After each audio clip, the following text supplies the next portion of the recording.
Hello, beautiful people. I prepared 20 things you need to do before you come into the UK, part 1 and part 2. Many of you enjoyed it and you were so happy with this that it was of benefit to you, and I was so glad. Now, I feel like that list has not been exhausted. I don't want you to come into the UK with any regrets whatsoever. I want you to be equipped because there are a lot of people going through a lot in the UK.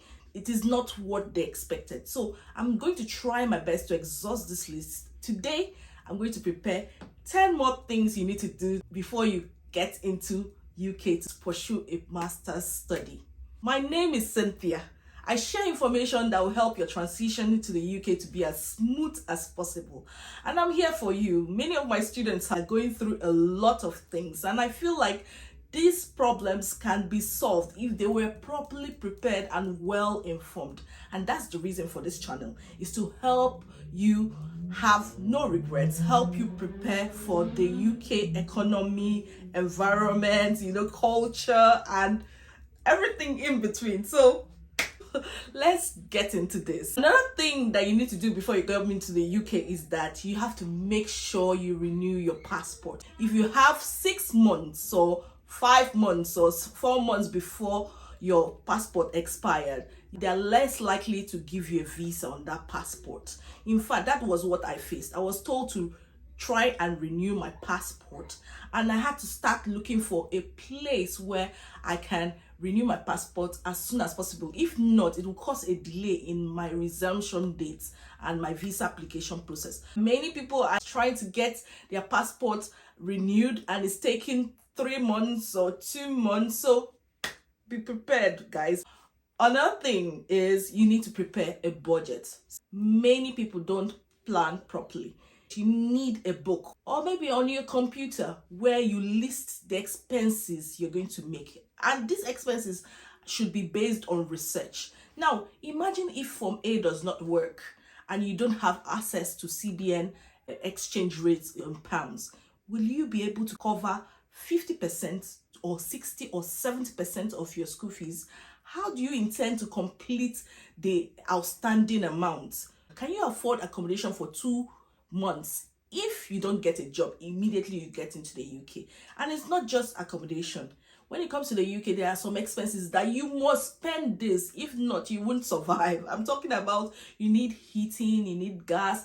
I'm going to prepare a video that will help many people understand the type of expenses you would have to make when you come into the UK every month. So it might be so challenging for you, especially if you're coming in with your kids.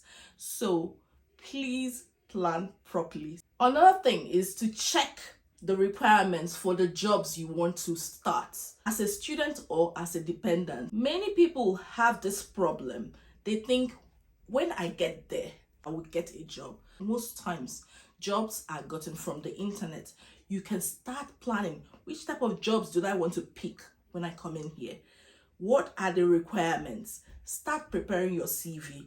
Start preparing other requirements they need to get those jobs. You know what I'm giving you is content for survival mode so that you get a job as soon as you come in. Let it be that the only thing remaining for you to do is just to change the address on your CV before you come in.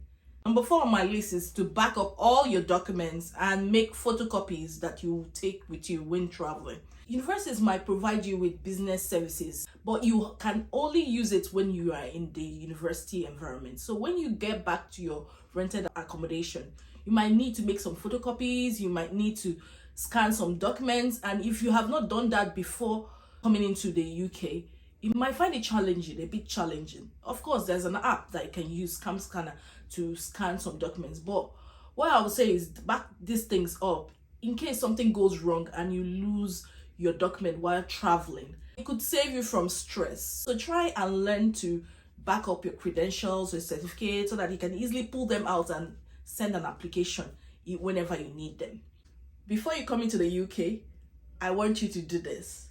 Start watching UK news channels, TV dramas, game shows. It will help you adjust to the accents they have here. Most of us watch a lot of Hollywood, and it's the American accent we are used to and we have adjusted to. But The British accent is a bit different, and so you'll find out that you need time to be able to adjust your understanding and their pronunciations of words. Be in class and you might zone out because you don't understand what the lecturer is saying. It's just new to you, it's a culture shock. If you start early watching and listening to maybe British podcasts or UK news or game shows, you get to learn about the culture, you understand their pronunciation of words, you understand how they think. If you start now, it could help. I'm just saying, it could help. It could reduce your learning curve, and maybe once you come into the class, you'll be able to understand everything your lecturer is saying. Just a tip there that could help you. Another thing is you need to apply for your visa on time. Please do not apply too late. See if you can resume a few days or maybe a week or 2 weeks or a month before the day you are meant to start your studies.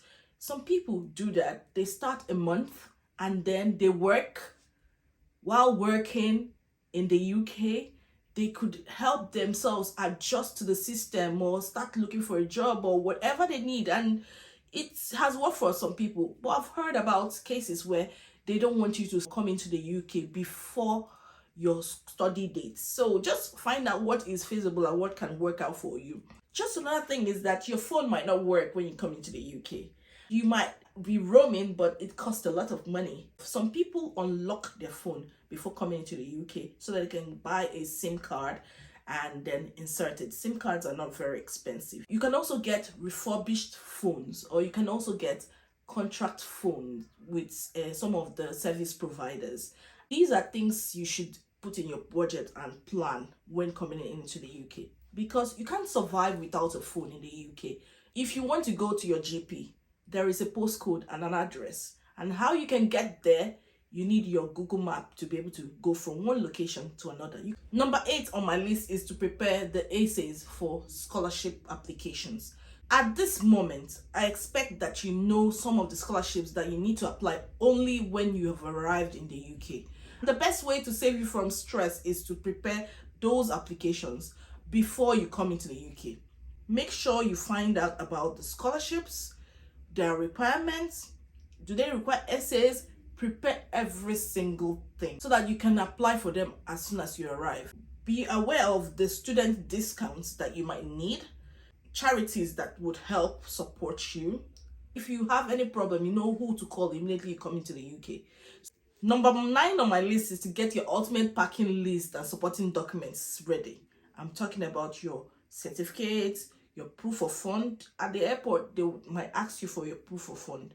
I'm talking about your transcripts, all those things that will be used to verify your studentship once you come in. You also need to get all the dates for induction, the date for department meetings. Like I said earlier in my video, make sure all these things are in your hand luggage and they are not in your checked-in bag, because once you arrive in the UK, you might be asked some questions. Investigate the questions that students are being asked once they arrive in the UK. Don't be so anxious and stressed and scared that you start shaking, Just relax. There's no big deal about it. If you're asked a question, respond in confidence without fear, because you're not doing anything wrong. You're just coming in to study and better your life and better your future. You might be asked for your proof of fund just to be sure that you can take care of your family, you can take care of your studies. You might be asked of your admission letter.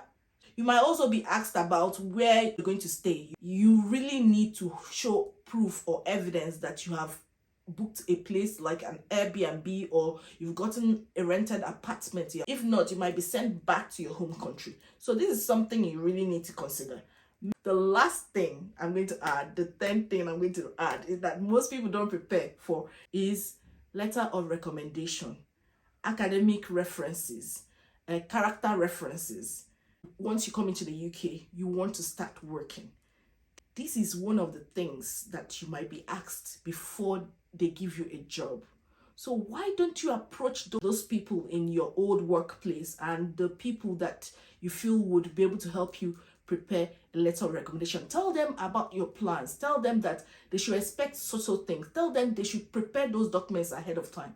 You know how it is sometimes. You might ask somebody, please, can you prepare a letter of recommendation for me? And the person might want to take 3 weeks or 4 weeks. Remember that 4 weeks, you might have started working to pay up your school fees. So if you plan ahead of time and talk to the person that's going to prepare a professional reference for you, academic reference or character reference for you, and say, please, can you prepare this ahead of time? These are the likely questions you'll be asked. It could save you from stress and reduce any delay in you getting that job that you desire. At the end of this video, I think you guys should crown me the queen, checklist queen, because I think I have done justice to this topic. I have tried my best to provide you guys with up to 30 tips that would help you survive in the UK, get the job immediately you come in.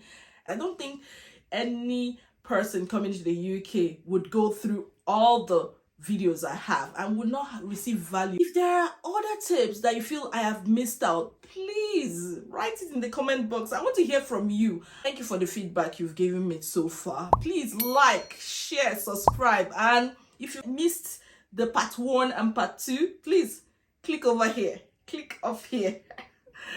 Thank you. See you next time. Bye.